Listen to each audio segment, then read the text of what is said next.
So the differences between Sales-Centric, Design-Centric, and Systems-Centric, back when I was meeting with Mark out in California, and we were talking about what ELLI could be, would be, directions.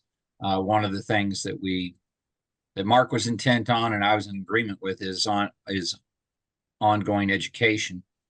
And during that time, we talked about filling a gap, which was being able to get some ongoing education from home while you're busy with family and your work, rather than traveling to an event, being gone for a week, and the money that entails, and being away from your work.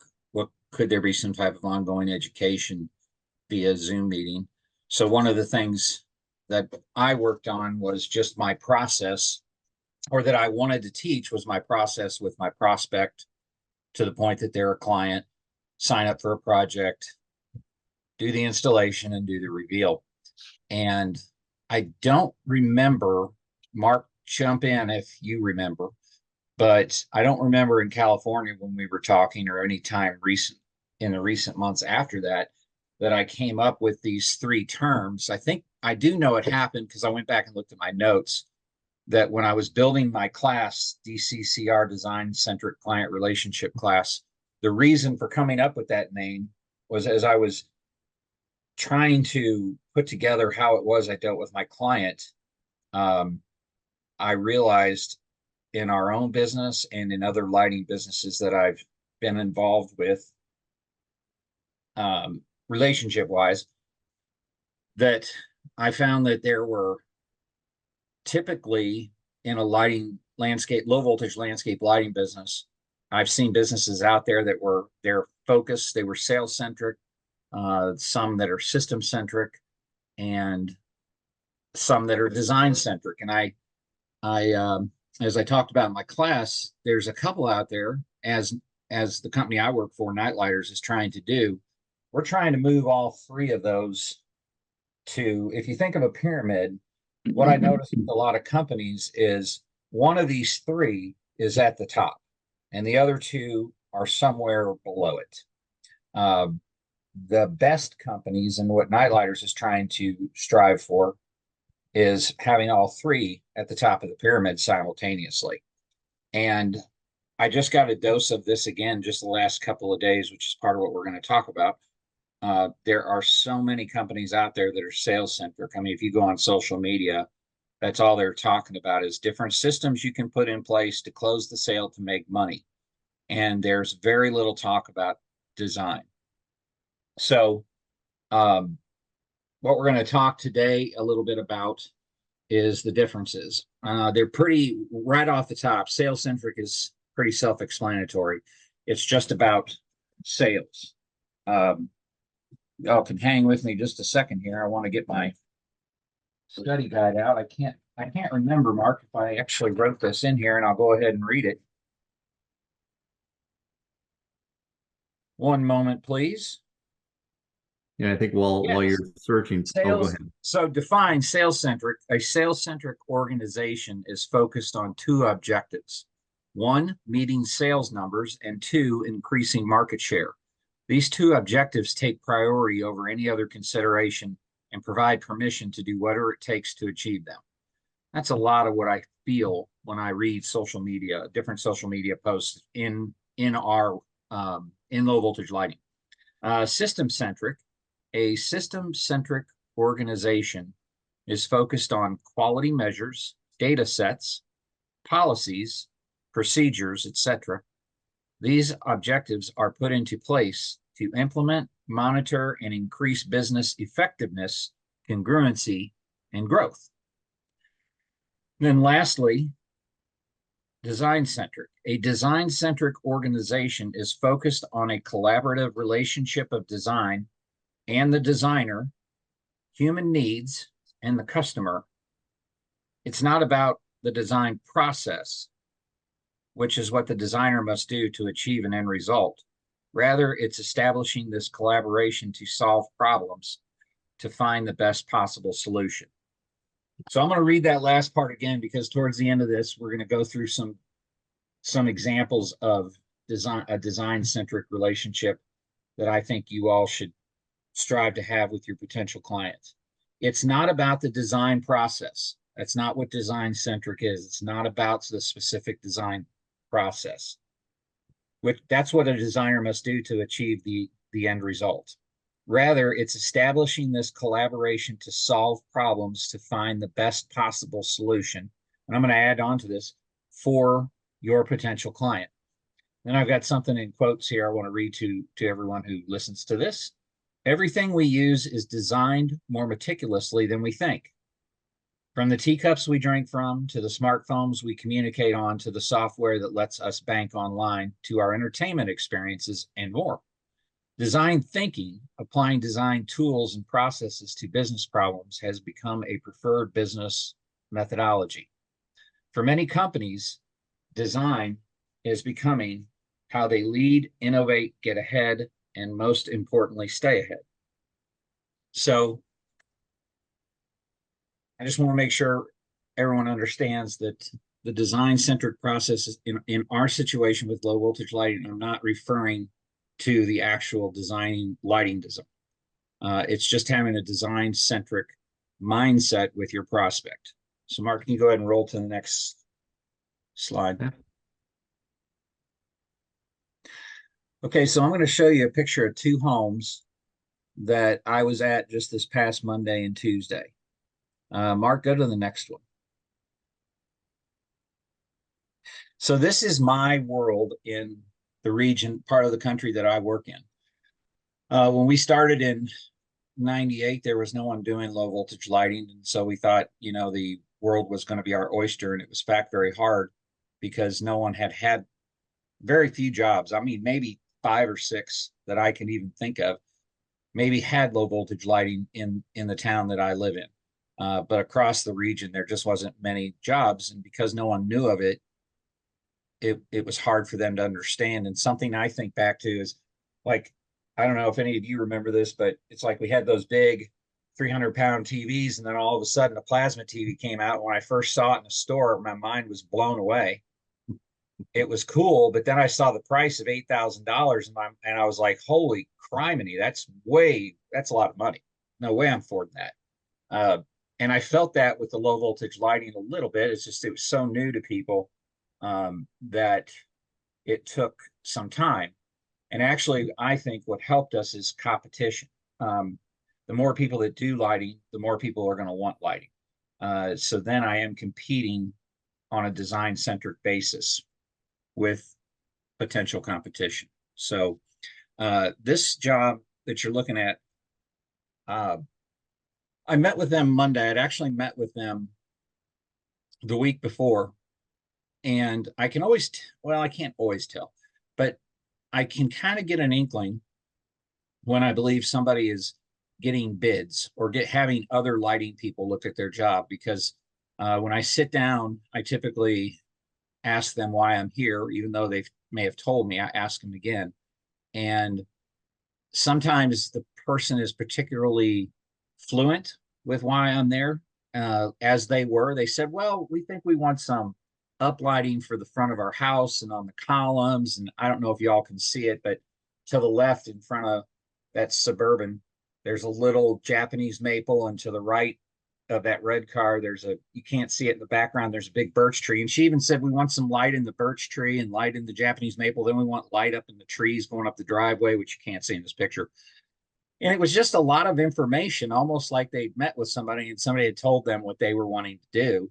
And so lo and behold, if, as many of you know, during the consultation, I typically divide things up into zones. I give them a ballpark price, and then I tell them what the design fee will be for each of the zones. Well, they wanted to think. He first said, well, let us think about it. And then before I left, he said, well, we're getting other bids. I was like, okay. So I felt I'd done my best to make that design-centric connection with them, which I will get into a little bit later. But I left, and within a few days, she had texted me and said, we're going to go ahead and we'd like to move forward with the design with you and pay you your design fee. And when I came out there Monday, which that's when I took this picture, I sat around back with her on their back porch, and we were talking, and she got out her big iPad and was showing me. What I found interesting is there were two other companies that gave them estimates, or they attempted to get estimates from. One was your typical, was a franchise. I'm not going to name names, uh, but it was a franchise, and she called them 3 times and they never called her back. The other business that I was pleasantly surprised was a company that has been around 30 plus years in this area. And I didn't know what to expect. They've been in business 30 years because they must be doing something right.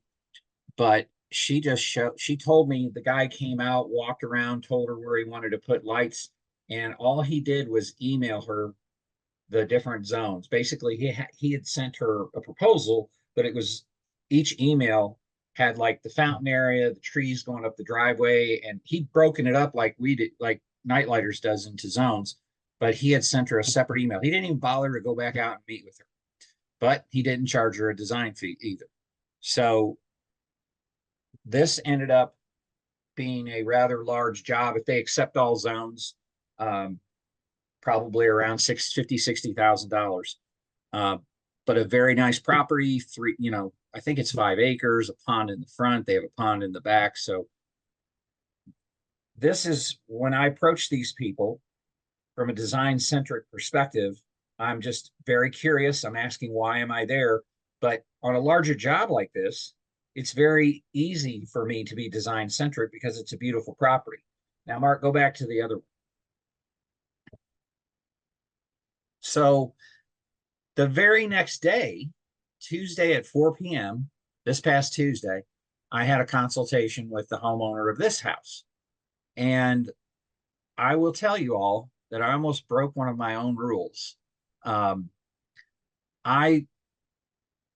typically do what I call pre-approach before I go meet somebody, meaning I'll pull up on Zillow their home, look at the value of it. Sometimes you can tell a lot of information about how long they've been there, what they have left on their mortgage, etc. And when I pulled this up, my immediate thought was, well, they're not going to be my client.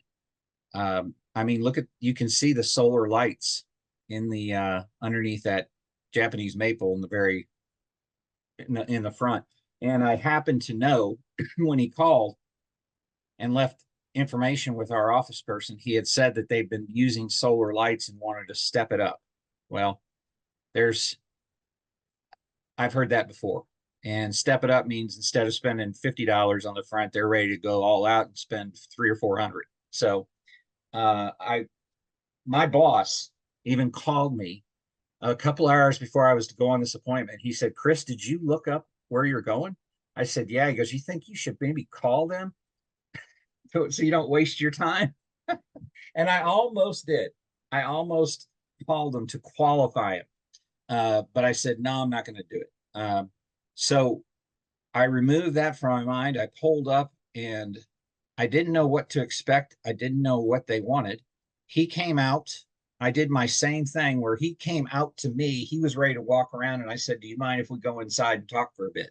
So I stayed with my process. I didn't change the process because I thought I was wasting my time. We just went and sat in. We didn't sit in there very long. He said, well, all we really want is some lighting on this front brick wall, not over the garage, nothing around the garage, nothing on the right-hand side, nothing, just some light on the brick wall, and then the Japanese maple you can see. And then if you look at the shadows in the grass to the left, there's a crepe myrtle. He just wanted some uplight in the Japanese maple, the crepe myrtle, and something on the building. So I just slowed down. I went outside and gave it some thought, and I came up with a way to illuminate their home that would be different. They were thinking they wanted some uplights on the front of the home. And I told them, they could do that, but they could also be different. I don't know if y'all can see it, but they have this piece of wall art right below their gable. It has these white, it's a metal piece of art, and it has some white painted flowers. And I said, I could put a downlight at the gable that would draw your eye because those white flowers are very reflective.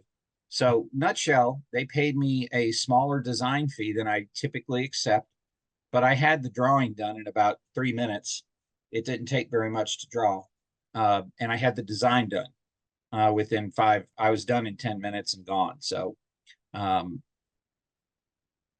found that when I left there with albeit a smaller design fee than my typical minimum is, I still felt great that I was helping them, and at least the budget is what it is. The price is the price.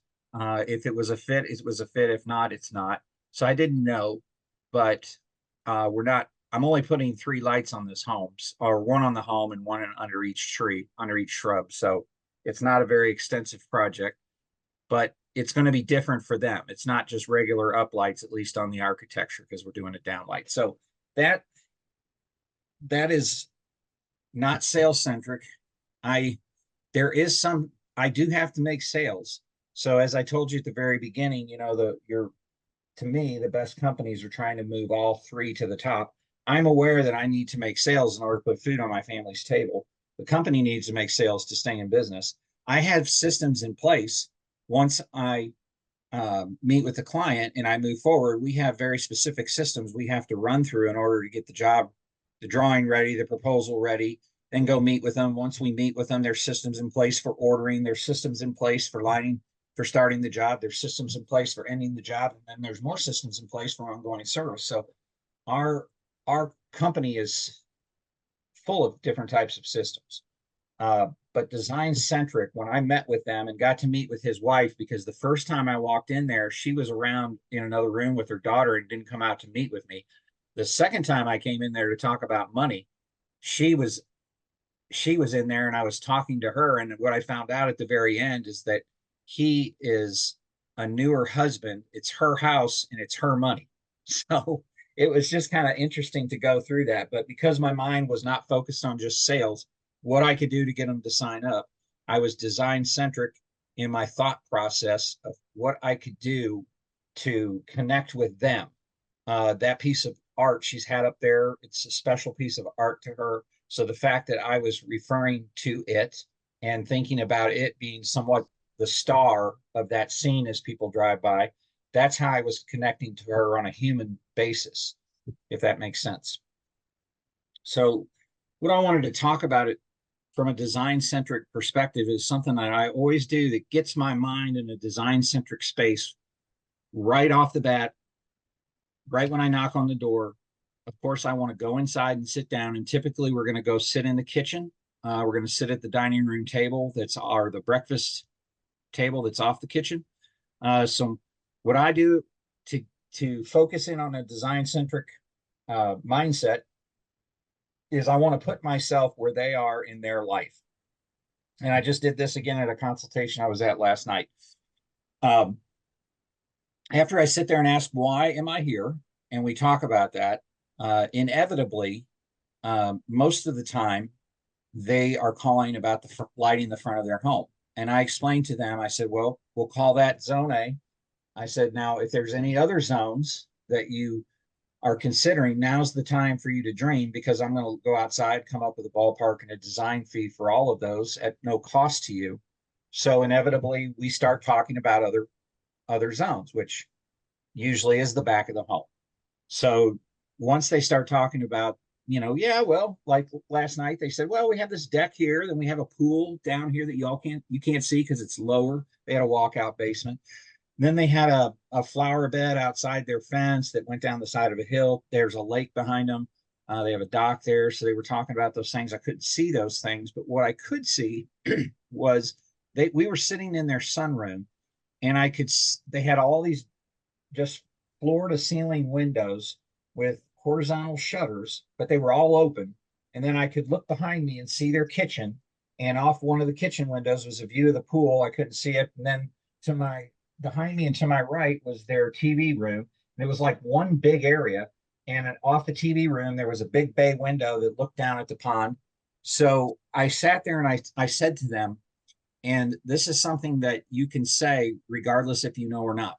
I tell this prospect that I've known maybe 10 minutes, I say, okay, well, typically, if we light the front of your home, that's going to be something that you're going to see for 5 to 7 seconds.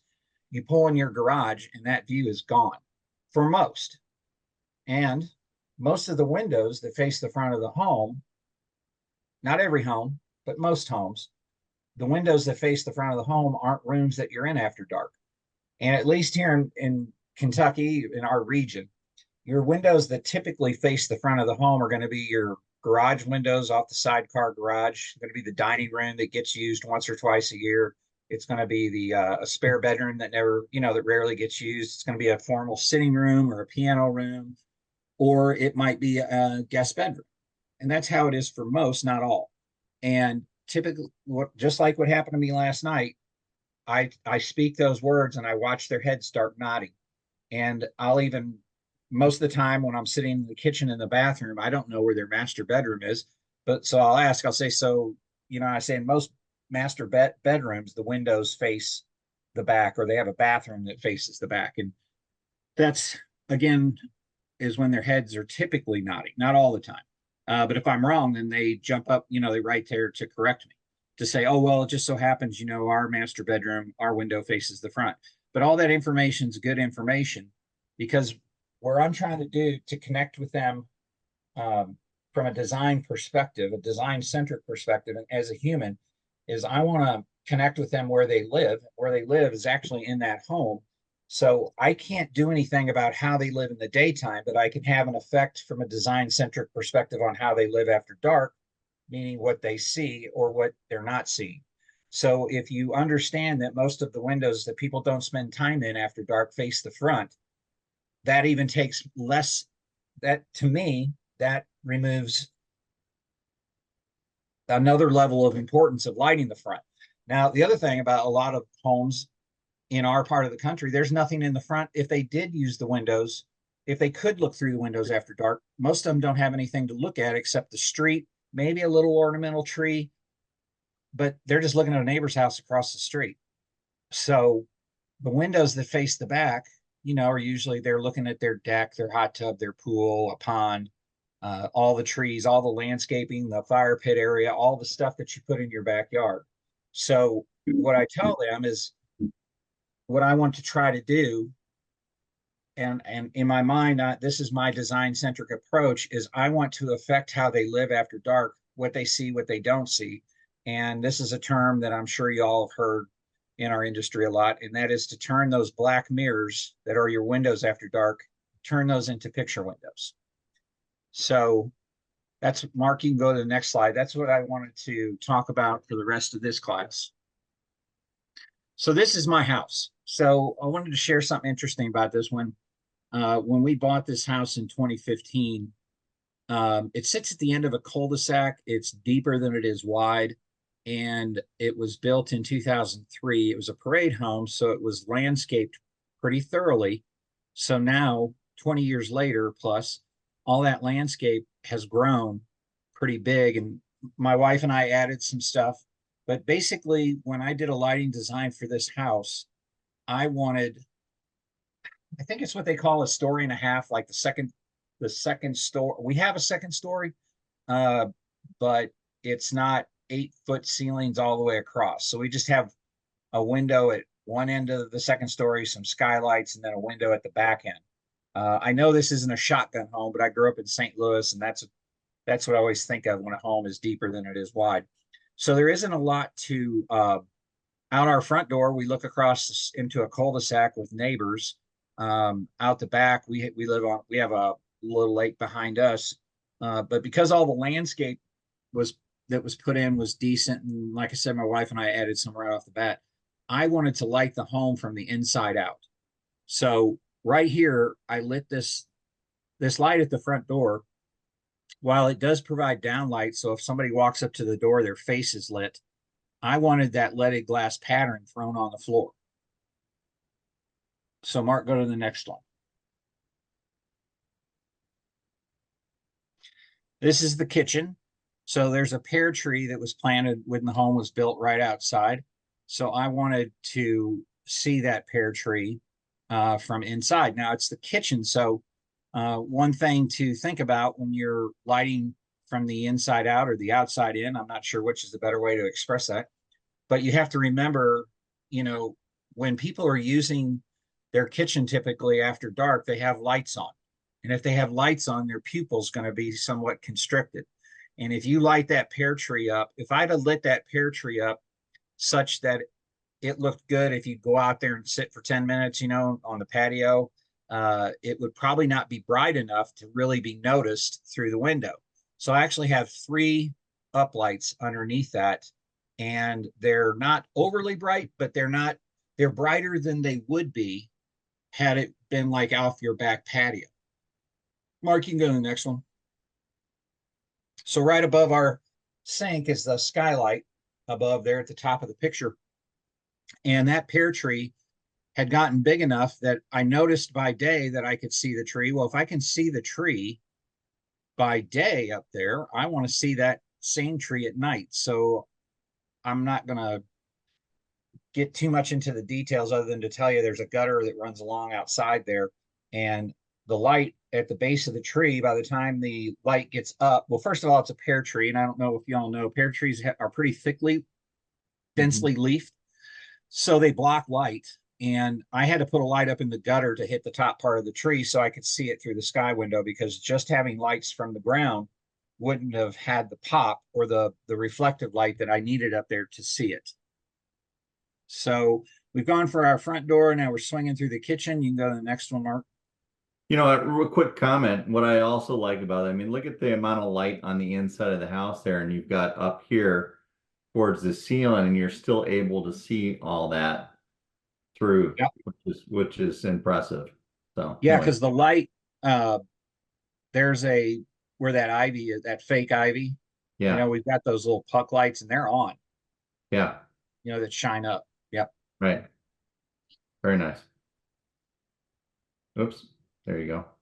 Okay, so this is our door that goes out to a little screened-in porch, and all I want you to notice is you see on the left window is a fake fern, and over on the right is a fake fern that's in the screened-in porch.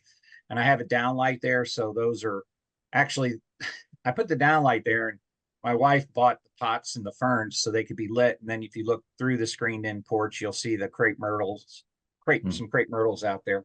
So again, just providing some depth. And in that picture, I mean, the TV's on, there's a light on in the room, but I think that's mainly the TV light. Okay, you can go to the next one.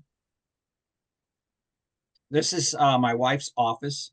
So when we moved in, I don't know what plant was in front of her window, but we bought this plant. It's some type of a fragrant plant her grandma had that as a little girl, she loved smelling. So we put it in front of her window, knowing it would get really big. And then it's not very dense, but it gets big and it has a really beautiful aroma in the springtime. She can open the windows and it could blow in there. But you see the pear tree behind it. There's another pear tree. So there's a light underneath her plant that's throwing shadows up onto the ceiling with her plant. That's the leaves of her plant. And then of course we lit the pear tree. But that pear tree is in our front yard, but I did not light that pear tree for people to drive by and go, pretty pear tree. It's the first design-centric thought was what my wife sees when she goes to work in that room after dark. All right, you can go to the next one, Mark. This is our master bedroom. So right off our master bedroom, window on the left is a dogwood, which if any of you know dogwoods, they bloom for about a month every year in the spring, and ours is white. So we get that pretty look. Then you get of course, the green leaves. And then what I love about it as much is the wintertime when we get snow or ice, a little ice, it clings to the branches. So it changes through the seasons. So it's kind of, I'm not saying we get excited for fall or excited for spring because of, you know, what the view will be, but it's something that I know it's coming and I look forward to it. Seeing those, especially the white blooms, because it really makes that view different than when it's green, or of course, you know, when the leaves are off. You can go to the next one, Mark. So now my wife would not going to be happy that I took a couple of these pictures, but because this is all, that's our life. That's how things are. But this window, you look through that window, on the other side of that wall, there's about 5 feet. That's the end of my property. And the neighbor has an iron fence there. And the neighbor has their own trees. I went over and knocked on their door and asked them if I could light some of their trees, and without putting fixtures on their property. These fixtures are attached to my house, just cross lighting a tree in their backyard, which they had no problem with, so that I could get some light, or so I could have a view, or that my family could have a view through that window. You can go to the next one. If it's the one I think that's coming, shows you. Yeah, we can't tell her that I shared this one. Okay. Because, yeah, she would not be happy with all that stuff sitting out. Oh, I'm But going to Facebook post all this. This will be great. yeah, No. be sure to at her, right? But that, again, that arched window there, that tree is not on our property. It's our neighbor's property. But they let me cross light it from my property so that we could turn that black mirror into a picture window. Very good. Go to the next. Did I lose you, Chris? Uh-oh. We'll see. Yeah, it looks like it froze up. Well,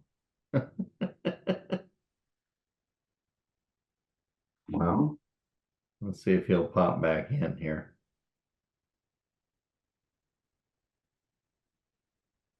All right, tell us the story, Gary. What do you think? I think, I don't know what to think. I'm looking at Chris and it's like, did his system freeze up? I think so. He'll probably Just exit and then he'll pop back in as much. Yeah, see, he just did that. So he'll pop be. out first though. I think one of the things he had mentioned earlier when we were, this was a couple of years ago when we met here in California for like one of our first meetings as ELLI.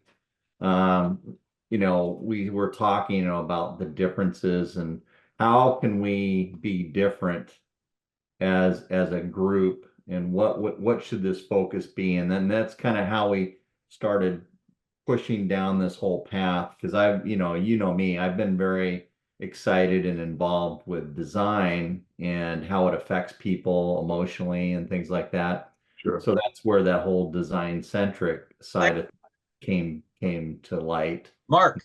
Yes, you're back. Oh, good. We All were right, talking a little bit more, so go ahead. I don't know what happened, but I just had to get out and come back in. There you go. Okay, so you can move on to the next photo. All right, so this is one. Forgive the resolution. It was just taken with my iPhone. That's not what I'm not trying to tell you how pretty it is. It is beautiful. This was a job we finished a week or so ago, and on the other side of this wall is, if you can picture, to the right is like, their garage doors, and then you go down a bunch of steps, and as you go down these stone steps to go around to the back of their house, you look up and see this beautiful leaded glass window. Well, I've been around enough homes to know that usually when you see leaded glass windows or you see glass block windows, that's usually a bathroom, and it's usually the master. So when they wanted some lighting for the steps, and they actually were just wanting a bunch of path lights going down the steps. And I said, okay, well, and they had that already with solar, but they were another couple they were just getting frustrated with their solar lighting. I said, I can light these steps, light all the beautiful hosta around the steps, and throw some light through that leaded glass window, which I'm guessing is your master bedroom. Yeah, you're right. We can do all that. And then we can also take the light from the outside and bring it inside. And sure enough, we went to do the reveal. I walked in their bedroom. That's when I snapped this picture. And what I told them, and what I told them before, but what I told them that resonated like it did in the first time I told them, is that, it's that 2 o'clock in the morning when you wake up, your pupil is as dilated as it's going to get. And you go to the bathroom because you got to use the restroom. Well, if you turn a light on, it kind of starts waking you up. And that's why a lot of people put, little night lights. So they want to see so they don't stub their toe, but they don't want to flip lights on and, you know, disturb their mate or wake up too much, right? So I stood there and I said it again, and they were I could just see their eyes open up. But that was a great design centric thing, opportunity when I was meeting with them, talking to them about my lighting design, but connecting with them where they live and how they live, and then also finally bringing the outdoor light in. Mhm. Next one, Mark. Okay, so there's a brighter. I probably left it's brighter, but it's not that bright. It's not as dark as the first one. It's not as bright as that one. Go to the next one. I don't know if that's it or not. That was it on those two. Yeah. Okay. So again, this one is off of the next one, Mark, the Oh, I'm water sorry. shot. Yeah. Yeah. Okay. So this one is just off of my side patio. I told you my house is deeper than it is wide, so I don't have like a rear patio. I have a rear screened-in porch, but then my whole patio thing is kind of on the right-hand side. And you can see again the the crepe myrtle to the right there. That was lit for the view inside, looking through the screened-in door. Now it's also nice when you sit out here on the patio. And then the willow, interestingly enough, is lit. My son's bedroom is upstairs, and he looks at the lit willow every night. But also, we lit that from all the way around. But if anyone knows anything about willows, they're not very densely leafed, so light does penetrate through them nicely. But the bonus is for me is the lighting that I did outside. The first concern, the first design centric concern, was about how I live inside. The secondary concern, design centric concern, was how I want to live and enjoy outside. But inside was first. Go to the next one, Mark, or is that it? Let's see. Oh, that was it. Sorry. Okay, that's all right. Just go back to the beginning. Okay. This one or the other one? No, just back to the difference between the very first slide, slide one. That one? Slide number one. Oh, sorry. It's all right. So that Yep. being said, I want to go back and read this one more time. Sales-centric. A sales-centric organization is focused on two objectives. One, meeting sales numbers. Two, increasing market share. These two objectives take priority over any other consideration and provide permission to do whatever it takes to achieve them. So when I see people, when I hear other people in our business talk or see on social media where they've got like, you know, we've got a silver, a gold, and a platinum package. You know, they are putting sales priority over any other consideration, and it gives them permission to do whatever it takes to achieve them, or in their case, make the sale. That is sales. Nothing wrong with that. There's plenty of companies out there doing millions of dollars, but that's not where I want to be. I do need to have an element of me that is sales centric. If I'm not thinking about sales, then I might get along and connect with people in all how's that one guy say it? Always in all ways. But if I'm not making sales, I'm not going to be having clients. I won't have a job. So you can't not have an element of sales centric in your pyramid. That needs to be up there, but it can't be, for me, it's not what guides my ship. System centric. I think of you, Gary Mitchell. A system-centric organization is focused on quality measures, data sets, policies, procedures, etc. These objectives are put into place to implement, monitor, and increase business effectiveness, congruency, and growth. Now, I can tell you this, I am not system-centric as a person, but I appreciate the systems that we have in place in our company because they do make a lot of things run smoother. And in fact, by having good systems in place, it frees me up to be more focused on the design centric side of me. And what I mean by that is and I know some people that are going to listen to this, you know, you're wearing a lot of hats in your company. You're doing the designs, you're doing the sales, you're helping with install, you're helping with service, you're doing accounting, you're doing payroll. Things can get very chaotic if you don't have systems in place. It helps keep the ship, in my opinion, just staying the course. And I know anyone out there that's going to listen to this, if they're all over the place, you know what I mean. So systems are very important and need to be pushed up towards the top of the pyramid. But lastly, I'm just going to end it by just reading the design-centric again. A design-centric organization is focused on collaborative relationships of design and the designer, human needs, and the customer. It's not about specifically doing the design, which is what the designer must do to achieve an end result. Rather, it's establishing this collaboration to solve problems, to find the best possible solution. And I think a lot of what I do when I go to meet a client, we find problems they never knew they had. We do get calls sometimes because people had a neighbor's house broken into, and so they're freaked out and they want light around their house. But most people don't know that an area is a little dark outside, so therefore they just don't use their outdoor room. It's not that they're scared to go out there, it's just it's not a lit, inviting room. So don't get me wrong, if you have intentions of going out and sitting on your back patio, you're going to get the citronella candles, the tiki torches, flashlights, radio, whatever. You're going to get the tea, your wine. You're going to go out there. But it's the other 98% of the time when you just come home, you've had a hard day, you got home, it's after dark, you're going to make a little something out of the fridge. And if all you're staring at is black mirrors, then you're going to go sit down at the TV or go to your office. But if those black mirrors are picture windows, because I've had it, I've lived it, where I've come into my very own home, got home, could see through there, and I'm like, you know what? I'm going to go sit out on the patio. I would have never done that if that room wasn't lit. I would have just blown right by it.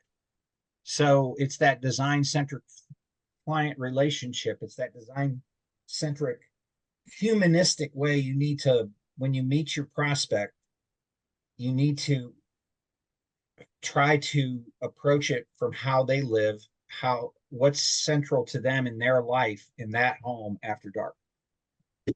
Mm-hmm. That's all I got, Mark. That's awesome. You know, what's interesting too is, because you talk about it in this manner between the three differences in design being what guides you or whatever. I mean, think about it, again, with how you talked about people, they come home from the end of the day, they're stressed out or they're tired, whether they've worked at the office, maybe they've been dealing with the kids all day. Having this escape, in a sense, there's a rejuvenating aspect to it, a healing aspect to this lighting system. So that connection, it's more than just you're selling additional lights, but you're creating an environment for them to where now they can enjoy that. They can use that to help heal themselves for the next day. You're right back in the routine again. This gives you a person, so again, it almost seems like a natural sale right there, just because you're addressing a need, that human need. Anyway, Yes. that's my thought. So Yeah, and it doesn't matter if you're a doctor, a lawyer, where your brain is Yep. overworked, or if you're a homemaker and the kids were driving you crazy. It can be the guy out there pouring concrete all day. Just come Yeah. down, have a place to reboot, like you said, Yeah. physically, mentally. Yeah. Okay. So it's a natural way to do sales, just because you're solving a human need, a problem, something to help relax, to avoid the stress of daily stress. And So Mark, I never, when I'm at a consultation, uh, I don't even, and I put together my zones, I put together the ballpark prices, and I put together all the design fees. Somebody had asked me in the class once, do you add all that up? And I purposely don't, because I don't want to get in sales mode. yeah. I don't want to think, oh, this is going to be a $20,000 job if they sign up, and I'm going to get $1,000 design fee if they do all the zones. I purposely don't look at that, because then sales Chris jumps in. It's like, okay, what are you going to do? How can you get them to commit to this design fee, and let's get it all? And I want to but to your point, if I just let go of all that and stay focused on them and their needs and how I can be a solution for that, the sales take care of themselves. Yeah. It's a natural. Yeah. That's great. Well, thank you. All right. Great, All right. great job. Love that. Any All other right, thoughts, everyone. Gary? Any last, I don't know. That's all I got. All right. Time for dinner. All right, Okay. gentlemen. You're 2 hours behind us, Mark, so I know. lots of time left tonight. There you go. There you go. All right, guys. Well, have a Okay. great All right. evening, and thank you, Good to see Chris. you. Excellent, and Yeah, we'll thank see you, you Chris. next time. Thank you very much. Good night. All right. Hey, is this a part 1 or part 2? Part 2? No, this is just the webinar for this month. Oh, this is it, just a one-shot deal then. Yeah, and we Okay. do one of these every month. Same with the mentor group study. Okay. And then we'll have the courses, which will be monthly also, and that's what you're thinking of. That's the 2-parter that's coming up. Yeah, I get confused, Mark. I'm Oh, no sorry. worries. It's all good. You'll keep me straight, I know that. Oh yeah. Yep. Thank Thanks, you. Gary. All right. Talk to you soon. Bye. All right. Bye.